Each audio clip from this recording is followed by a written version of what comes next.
Yes, sir. Ladies and gentlemen, boys and girls, first and foremost, shout out to DJ Flytie, my guy going crazy on the sets, my boy. So first and foremost, look, we have our two first giveaway winners. So yes, these two individuals are about to win $100 for Christmas money. So I hope you all are excited. So first and foremost, we have from Rhode Island. It goes to Nathaniel Green Middle School. We have Helmayani Torres. Oh, shout out to them first. Apologies if I butchered the name. Look, I'm not perfect, man. I'm trying my best up here. Trust me on this one.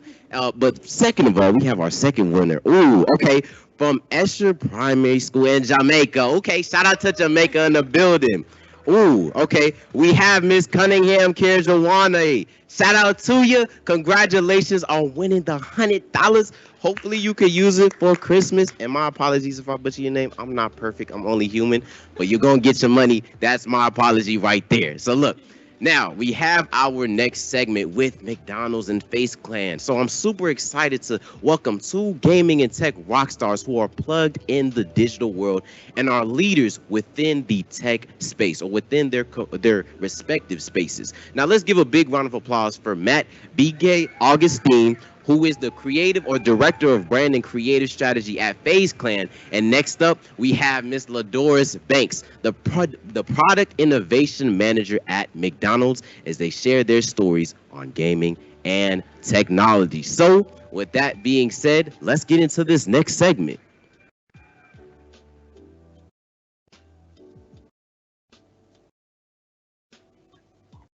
You taking the time out of your days for coming. I mean, look, it's Friday. You could have been anywhere else. You could have been at McDonald's picking up some breakfast or doing something else, but we appreciate you both taking the time. So let's just get straight into it. So first and foremost, can you both share a little bit about yourself as well as what you do at your companies? Let's start with Mr. BK. What's up, y'all? Thank you again for having me. So as you said not too long ago, I'm head of brand and creative strategy over here at FaZe Clan. That's a lot of words. What does that actually mean? My actual role here is to make sure when we're working with brands like McDonald's, we're staying true to whatever goals that they have, making sure we're hitting those KPIs and what they really want to do strategically, but also staying authentic to the brand. No one likes cringe advertisements. People are really going to call that out. They're going to see the transparency right through that. So my job is to make sure whatever we're doing is real, it's true, and it's authentic to the community that we're trying to speak to. Okay, we think that is so cool that you work for FaZe Clan. Where did your passion start for gaming, and how did you end up where you are today? This is going to show a little bit of how old I am. So my passion for gaming started way back when we had the Windows 95, the computers with the big backs. And I'm the youngest in my family, so I didn't always have the opportunity to jump on the games that my brother was playing first, like the Counter-Strike, the Team Fortress of the world. And then we got a Super Nintendo. And then we got an N64. And once we started getting more of those consoles in the household, it freed up time for me to jump on and start playing those. And that's when I really fell in love. On the corporate side of things, I had the opportunity to work on Activision Blizzard when I moved out to LA at my last job. And that opened the door for me to make my way to FaZe Clan. So my passion started way back when with the computers with the big backs. LaDoris, it's your time to shine now. So can you tell us a little bit more about yourself and what you do at your respective company? Sure. So I am in Chicago. I work for McDonald's as a product innovation manager. And what that means is my team, we manage technology that we are trying to deploy in a restaurant. So we are developing that technology and testing it out in our test restaurant before we deploy it across the United States and across the world. So a good example of that would be the mobile ordering app, the kiosk that you see in the restaurant. My team develops that, we test it, and then it arrives. Awesome. Thank you. So you get the next question. So it is pretty amazing that I'm so glad to see more support for women and girls within the tech space due to the lack of diversity in it. So can you tell us a little bit more about where your love for everything tech, everything gaming came from?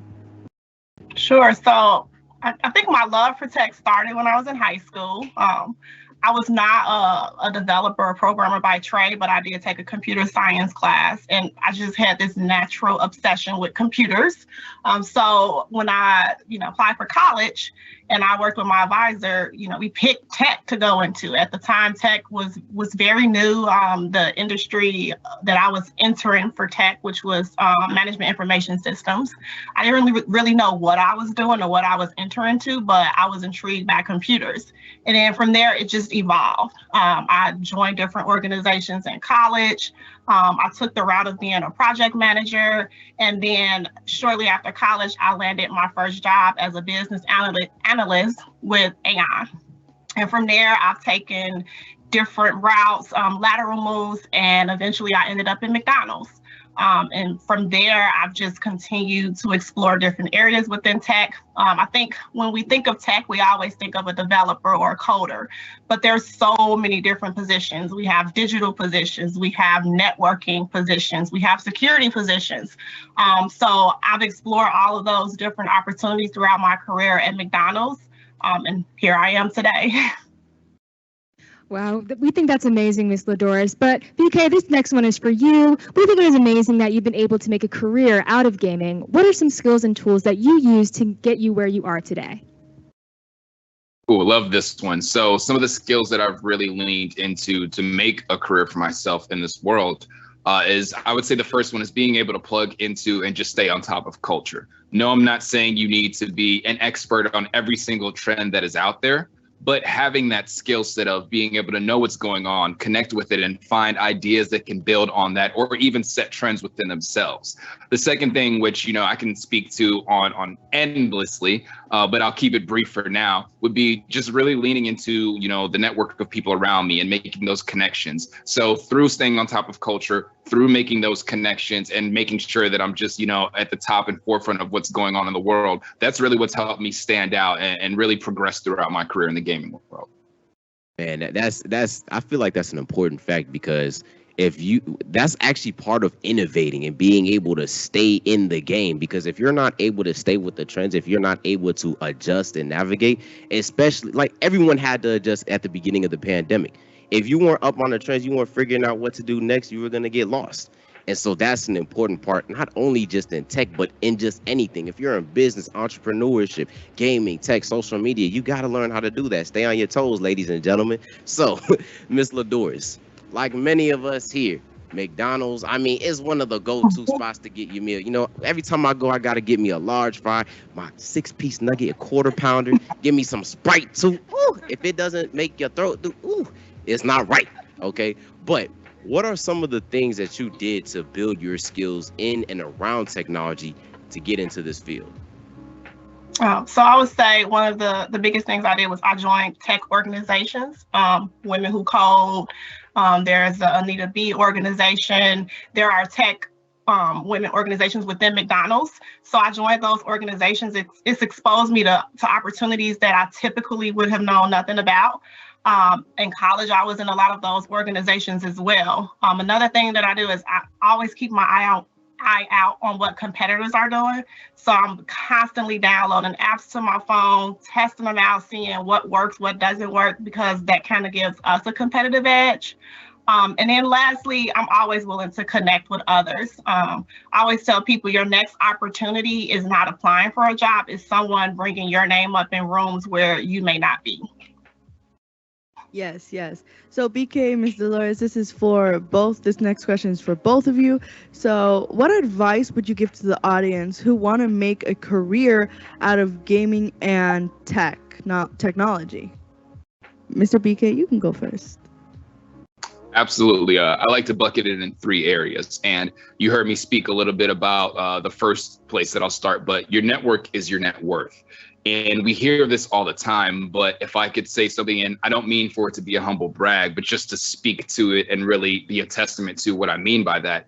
Since 2014, I haven't had to apply for any of the jobs that I've gotten. And by that, I mean, it's all come through my network. It's been people that I've known. It's been people that I've just connected with over time. To LaDoris's point, getting your name in those rooms has really been something that I've leveraged my relationships to do, which brings me to my second point, which is building your brand.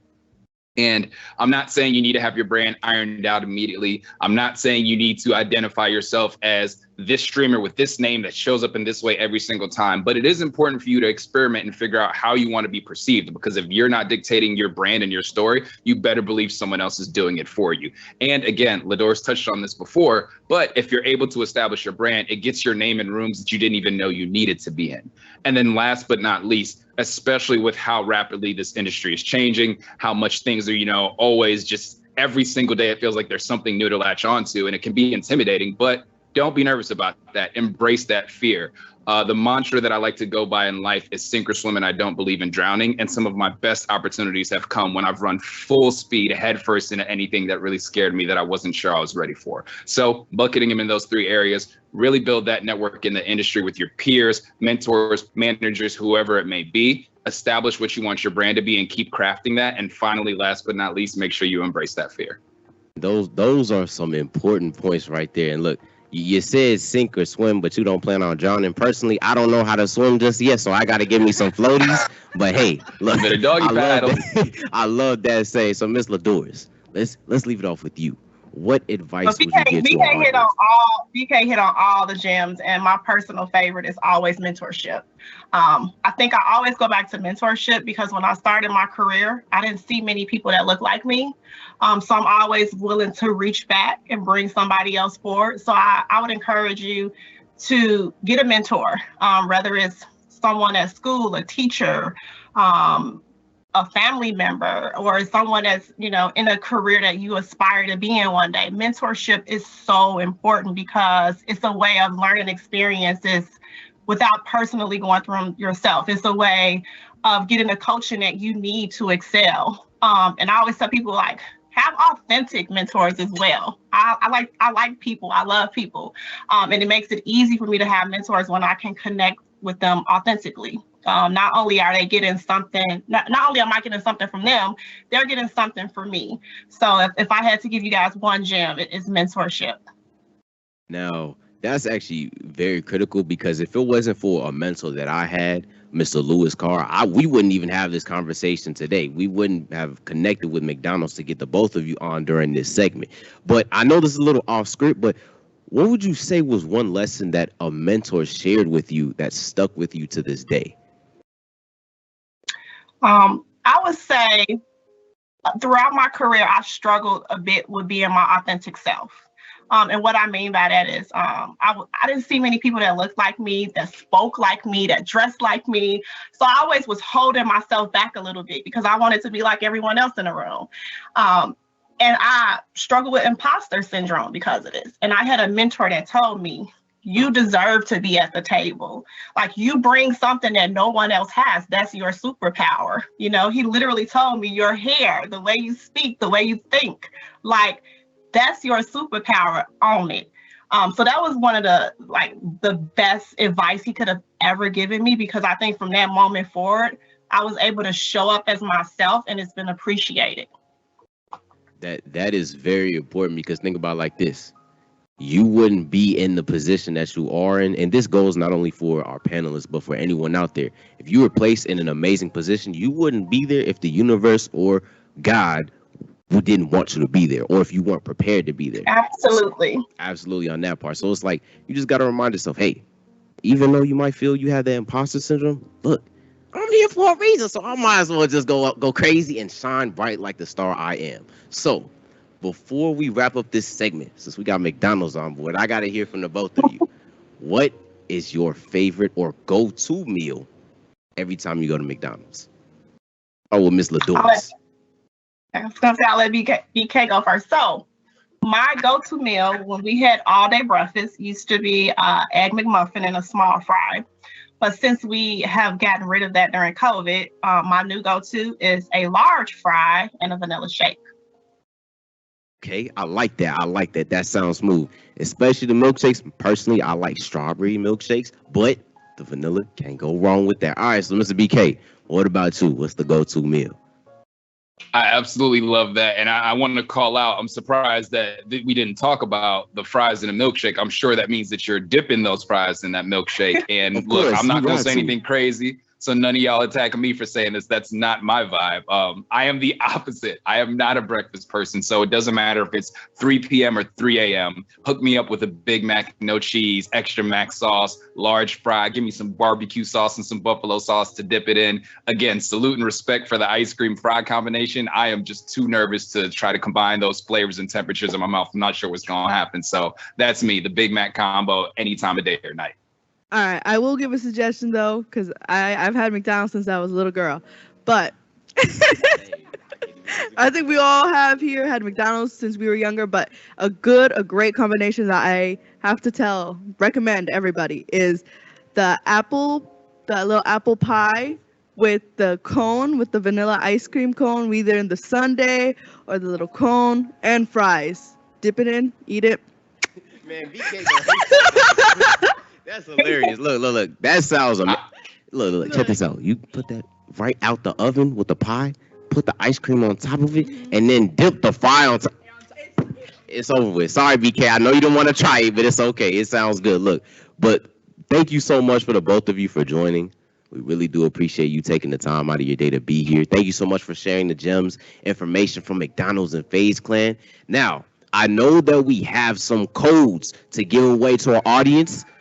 Right now, I don't have it, but once we come back from break, I'm going to be sure to share it with you all. So let's throw it over to commercial, and then we'll see DJ Fly Tie in a second.